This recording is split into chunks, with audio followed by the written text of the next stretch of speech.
Sa sobrang bilis ng dalawa ay pinayuhan ni Imaizumi si Onoda na huwag magpakampante dahil habang tumatagal ay mas lalo umanong bumibilis ang takbo ng mga iyon.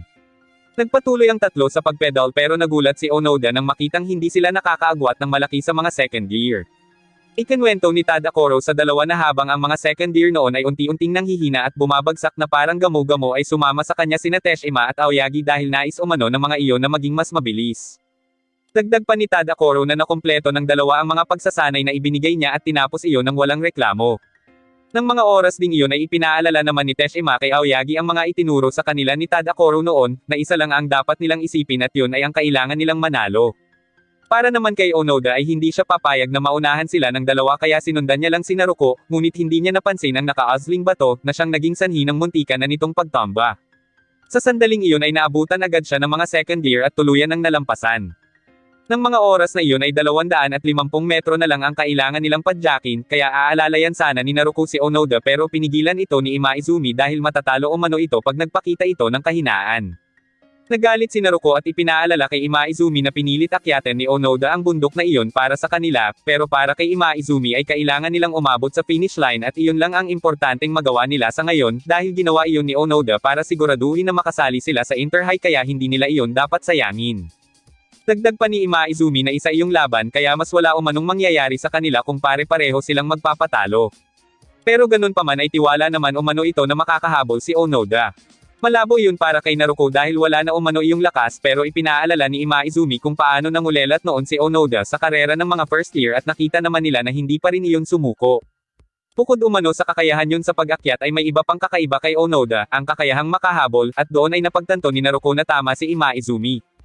200 metro na lang ang natitira pero pakiramdam ni Teshima ay bibigay na ang katawan niya, hanggang sa mapansin nito na naabutan na ulit sila ni Onoda.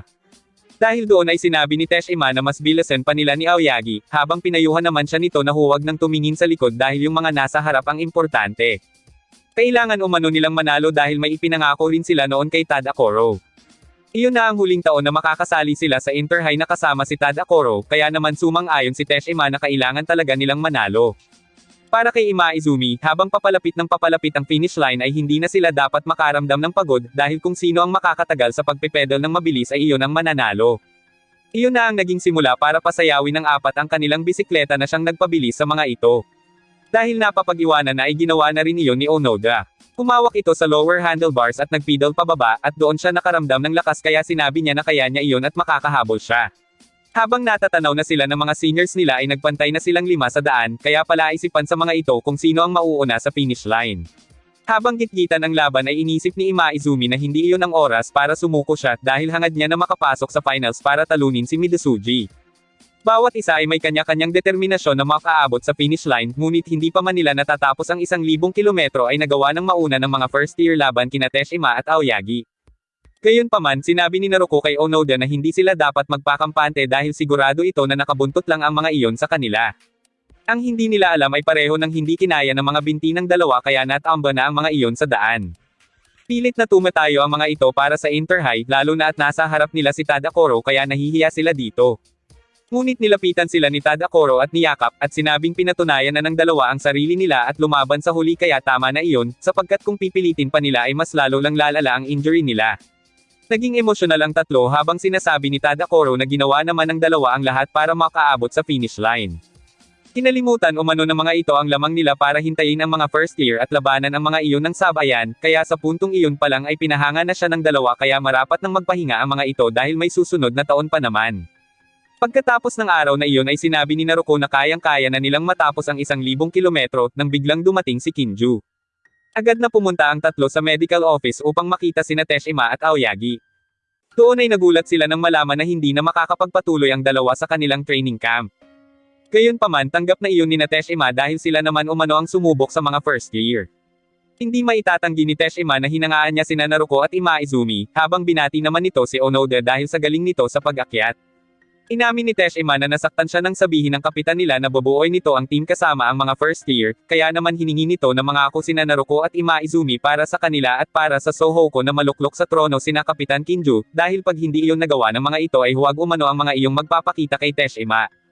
Kinabukasan sa ika-4 na araw ng training camp ay naging maulan ang panahon, kaya naman mapapansin na nahihirapan ang team. Gayunpaman, ang pagbibisikleta ay isang laro na para sa kahit anumang kondisyon ng panahon, at kung hindi maibibigay ng isang siklista ang 100% sa kahit anong lagay ng panahon ay matatalo ito. Pero inisip ni Kinjo na talagang sinusubok din sila ng mga first year dahil nagawa ng mga iyong talunin ang determinado at mahuhusay na second year kahit may kasiraan sa gamit ng mga iyong bisikleta. Sapat na iyon para sa kanya kaya binati niya ang mga ito. Maya-maya pa ay nakatapos na ng 1,000 kilometro sina Kinjo at Tadakoro, bagay na hindi mapaniwalaan ni Imaizumi dahil hindi man lang umano niya naabutan ang mga iyon. Para kay Kinjo, napatunayan man ni Naruko at Imaizumi ang kakayahan ng mga iyon, alam niya na higit pa doon ang pagdadaanan ng dalawa pagdating sa Inter-High, at maging ang training camp na iyon ay hindi sapat para malagpasan ng mga iyon ang mga pagsubok. Ang Hakone Academy na siyang kasalukuyang kampiyon ay binubuo ng 6 na aces, at kahit sino sa mga iyon ay pwedeng mag-asam ng tagumpay, pero para umano matalo nila ang line-up na iyon ay gagawin nilang pinakamalakas na team ang grupo nila, at iyon ang siyang gugulat sa Hakone Academy. Maya-maya pa sa oras na 41 minuto pasado 2:00 ng hapon ay tinapos ni Makishima ang 1,000 kilometro, habang sina Imaizumi naman ay mayroon pang 50 kilometro para matapos ang dapat na layo ng training camp na iyon. Si Onoda naman na nasa pinakahuli pa rin ay mapapansin na nahihirapan na dahil sa dulas ng kalsada, hanggang sa natamba na ito sa kanyang bike. Gayunpaman, muli itong bumangon at pumadyak, ngunit sa muling pagbagsak niya ay tuluyan ng nasira ang pedal ng bisikleta niya. Sinubukan niya iyong ayusin hanggang sa madaanan siya doon nina Imaizumi at Naruko na nagsabing hihintayin siya ng mga iyon sa finish line. Naiisip ni Onoda na itulak na lang ang kanyang bisikleta tuwing paahon at napansin ni Kinjo na bumagal ang takbo niya. Habang itinutulak muli ni Onoda ang kanyang bisikleta ay bigla niyang nakasalubong si Teshima. Napansin nito na nasira ang pedal niya pero bago siya tulungan ni Teshima sa pag-aayos niyon ay ibinigay muna nito ang isang pares ng sapatos na decklets. Habang inaayos ang pedal ay ipinaliwanag ni Teshima ang kagamitan ng sapatos na iyon. Hindi na iyon dadulas pa sa pedal at hindi na rin matatanggal basta, at kapag itinulak ni Onoda ang metal cleats na nasa ilalim ng sapatos ay maglo-lock iyon sa tamang lugar. Hindi nagtagal ay pinasakay na muli ni Teshima si Onoda sa bisikleta, at doon nito naramdaman na gumaan ang pedal niya. Sa kabila ng maraming pagsubok ay nagawang matapos ni Onoda ang 1,000 kilometro bago pa man matapos ang ibinigay na oras ni Kinjo, kaya natuwa ng husto sina Naruko para dito.